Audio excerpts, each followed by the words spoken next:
Les personnages de la célèbre saga intergalactique s'envolent pour une toute nouvelle aventure présentée pour la première fois dans une exposition à Montréal. Une aventure où les héros sont aussi les visiteurs.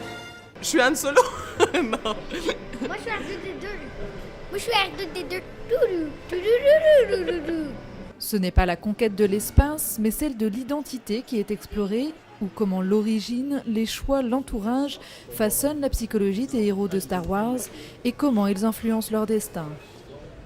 Dans un parcours en forme de quête interactive, chacun définit sa personnalité en fonction de celle de son héros.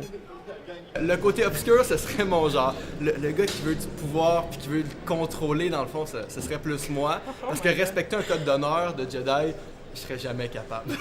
Le thème de l'identité est intéressant parce que l'exposition raconte, non seulement nous parle de notre propre identité, mais parle aussi de la manière dont les différents personnages ont été conçus, ont été imaginés par leurs créateurs. Donc, dans le fond, comment leur identité a été développée. Les fans de Star Wars ne seront pas déçus. Le musée a rassemblé 200 artefacts tout droit sortis des archives des films de George Lucas.